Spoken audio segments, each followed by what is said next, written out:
Obrigada. Eu vou também falar fundamentalmente do 25. Também. Do 25, do Miyakoto. Exato.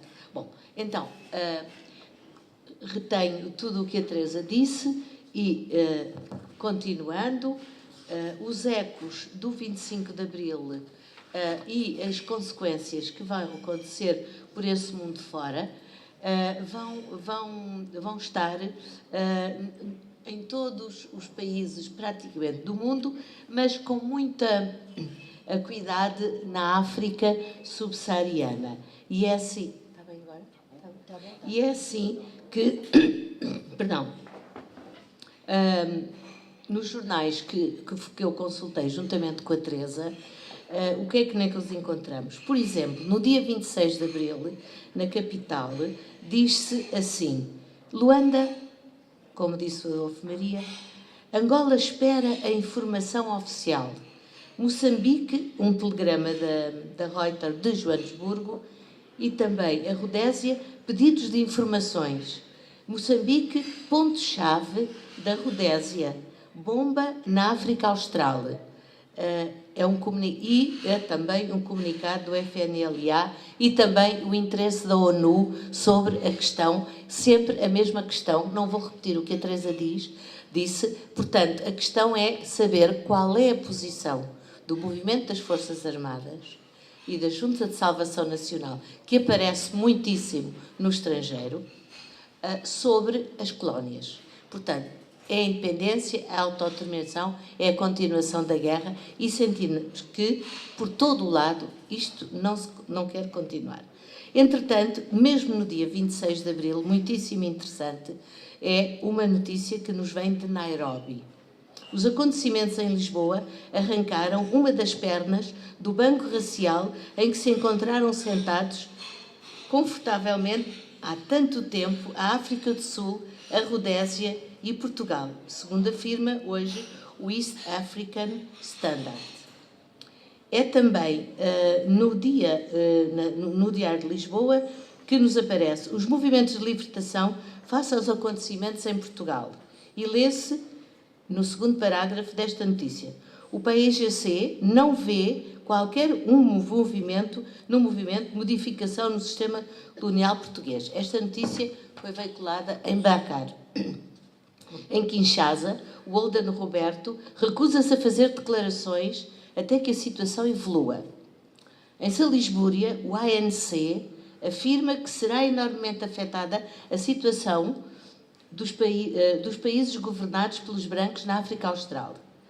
Em Lusaka, e cito, os combatentes dos movimentos de libertação dos territórios africanos de Portugal não se sentem seguros se o golpe militar não vier ajudar a luta que travaram pela independência total das colónias.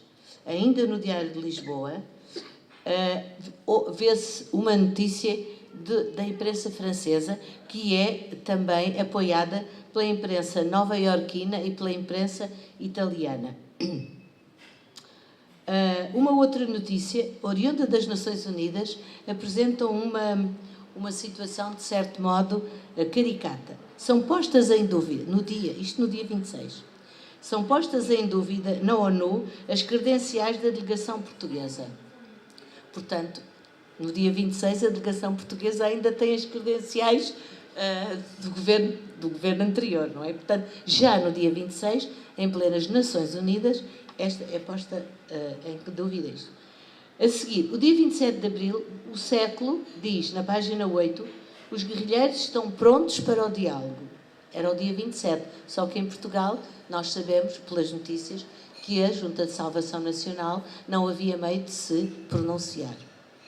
A Capital, na página 9, sob o título Reações dos países africanos, todos, ao golpe militar português.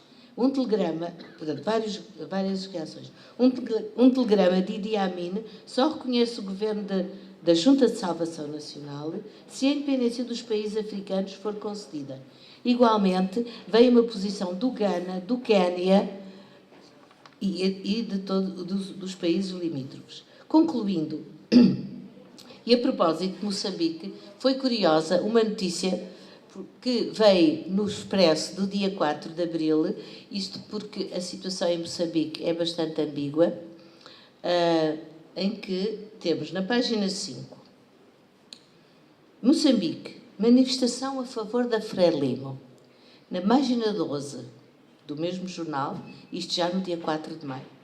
Em Moçambique, os relógios batem atrasados na hora da democratização. Será interessante ler esta longa notícia, cujo primeiro período, cito, os moçambicanos, na sua esmagadora maioria, sejam eles pretos, brancos ou mulatos, ainda não se convenceram que já não há razão para terem mais medos. Esta é uma longa... Portanto, o Expresso, como sabemos, é um jornal com umas folhas muito grandes, não é? Muito longas. E existem, portanto, esta notícia tem uma série de subnotícias, cujos títulos são...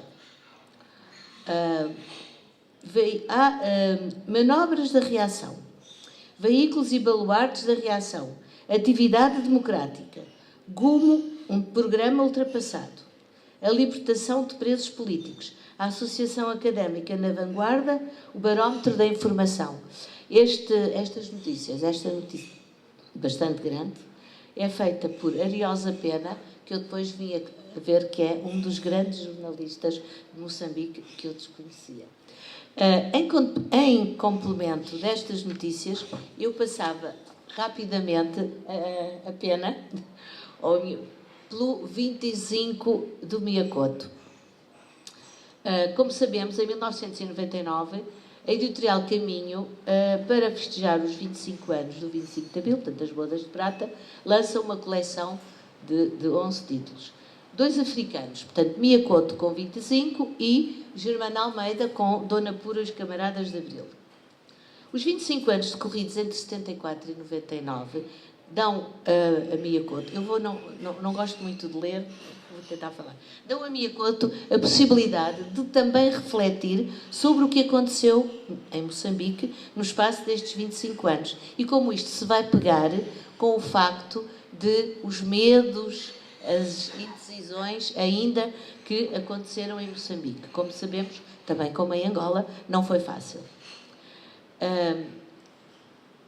A narrativa acontece entre os dias 18 e 30 de abril e cada capítulo é um dos dias. Miyakoto vai descrever o cotidiano de Moebase, uma aldeia, algures em Moçambique, em pleno mato africano, onde o pé do preto nunca assentou, evidenciando a dualidade que envolve colonizado e colonizador e mostrando que com o 25 de Abril a liberdade demorou a chegar e dando também o seu, portanto, estou a parafrasear um pouco o nosso tema, como o seu olhar do Sul. De 19 a 24, portanto, a narrativa tece, portanto, até 24, não é? Portanto, estes 5 dias, a narrativa tece em torno da rotina da aldeia, que decorre assombrada pela repressão colonialista manifesta na personagem de Lourenço Castro, o PIDE torturador, simultaneamente torturado também ele, pelo remorso, pelo pavor e pelo medo da vingança dos pretos, que ele subjuga. Ele está ajudado por Diamantino e por Soco, portanto, 2 moçambicanos negros. Os comportamentos desta gente são... Não vale a pena continuar, sabemos como é que são os PIDs, portanto, na África seriam iguais.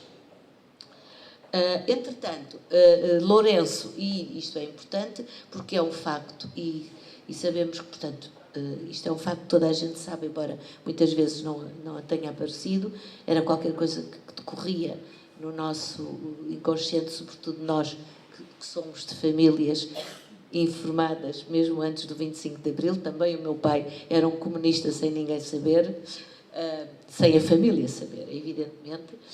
O pai atirava os negros, os prisioneiros, pelos helicópteros. Nós sabemos que isso acontecia.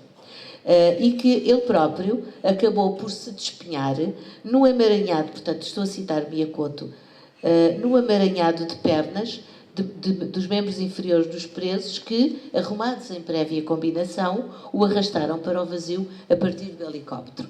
Lourenço assistiu a tudo isto sem conseguir fazer nada e vive, portanto, assombrado por estas imagens. Na casa colonial vive com Lourenço a mãe, Dona Margarida, e a tia Irene. Dona Margarida é uma figura submissa e ambígua que nós depois iremos ver que não é assim tanto, mais ou menos, e que se vai revelar no dia 25 de Abril.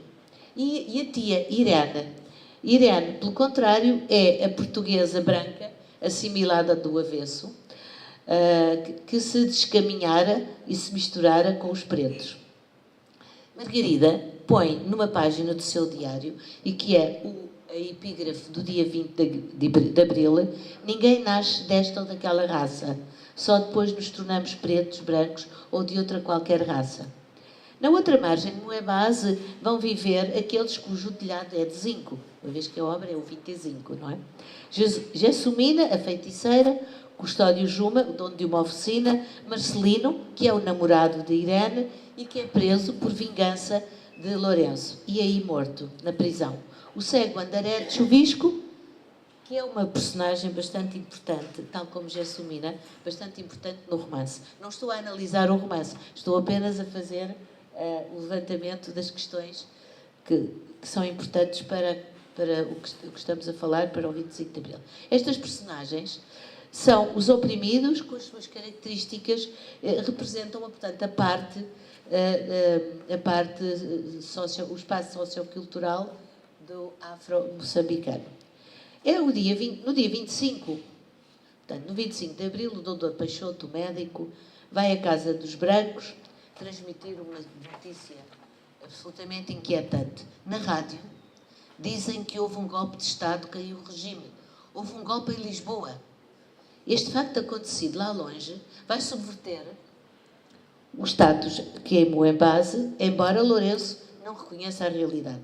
Lourenço é mesmo uma cabeça dura. Ele diz assim mais à frente: em Moembase não sucede nada, tudo continuava nem mais nem menos. Não era esse o dia, o 25 de Abril, que ia fazer o antes e o depois. Porque ele se tornou um búzio que ensurdeceu. Ainda acredita que a sua gente não vai deixar ficar tudo assim, não admitindo que já não tem gente nenhuma. Realmente, aquele homem nunca iria entender o que se passava.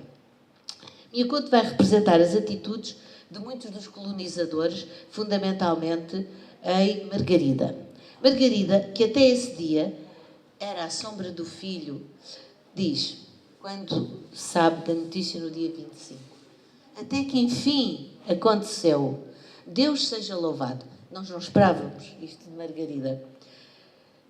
E consegue manifestar-se. O filho não reconhece a progenitora. Eu estou a citar agora o Miyakoto. Ela crescera para um outro personagem, uma outra mulher, nascera dentro do seu frágil corpo. Quando o teu pai morreu, eu pensei que tudo tinha acabado e que voltávamos para a nossa aldeia, de onde nunca devíamos ter saído. Mas depois tu quiseste vingar, seguiste-lhe as pisadas, essa merda da política. Não acredito que esteja a usar essa linguagem, mãe. Merda é pouco, filho. Merda é pouco. Por isso, por mais que nos lavemos, não há água que chegue para nos limparmos do passado. No dia 25, então, no dia 26, o noticiário prossegue, fala da Revolução dos Escravos, fala de manifestações de rua em Lisboa. Nesse dia, Lourenço faz anos. Não há ninguém, não aparece ninguém, já todos se foram embora, a tia desapareceu, os criados partiram, o médico, o doutor Peixoto, o padre Ramos, ninguém lá vá. Foram-se todos. Era o que podíamos fazer, Lourenço, diz a mãe. Aqui sozinhos no meio desta gente tão vingativa. Portanto, de passiva, a Margarida é realmente a personagem que nos surpreende. Porque Lourenço é igualzinho a ele próprio, não é? A PIDE lá no continente já acabou. Já acabou tudo, filho. Não entende? Diga-me só uma coisa. Faz algum sentido manter agora esta gente presa? Também pela primeira vez, o lugar cativo do defunto Joaquim Castro não estava. Portanto, naquela mesa, naquela casa, havia sempre o lugar de Joaquim na mesa, com tudo, a cadeira, os pratos, não está. O filho fica zangado e zanga-se com a mãe. Nos dias que se seguem, vamos assistir à subversão de tudo o que se passa em Moebase. A população contra os seus opressores. Diamantino e Soco e Lourenço são mortos. Lourenço, contra todos os conselhos, permanece, claro, e é o fim que lhe espera. No dia 29, Lourenço, entretanto, manifesta a sua desorientação. Sim. A mãe partiu, afirma não ter terra, manifesta que vai ter em qualquer lado. É muito importante o que diz o Andaré. Andaré tem uma conversa com o Lourenço e o Lourenço diz o problema da África, mais ou menos, agora já não estou a citar, a tragédia da África é quando chegaram os brancos e agora quando os brancos vão partir. Então Andaré diz-lhe, aposto que foi um branco que escreveu isso. Deixe que sejamos os pretos a escrever sobre nós mesmos. Meta-se ao caminho, para você aqui há muito pouco mundo. E há uma frase muito importante, uma das epígrafes deste romance que eu retive e que realmente para mim é muitíssimo importante, mais que todas. Até que o leão aprenda a escrever, o caçador será o único herói. Isto é retirado de uma carta de uma escritora africana que tem um nome muito difícil para mim de dizer, mas é Nozip Maher, e eu quero ler este romance. Andaré tinha as suas crenças e tem um medo. O medo é este. Os portugueses tiveram tanto tempo fechados connosco que agora há os que querem ser iguais a eles. Este era o contraste, era o seu constante sonho. O seu medo era esse. Era esse dos que sonhavam ser brancos. Segurassem os destinos do país. Proclamassem mundos novos. Tudo em nome do povo. Os destinos do país. Mas nada mudara senão a cor da pele dos poderosos. A panela da miséria continuaria ao lume. Só a tampa mudara. Isto diz o Andaré no dia 29 de abril. E isso é realmente um dos grandes medos e parece-me que está a acontecer. Obrigada.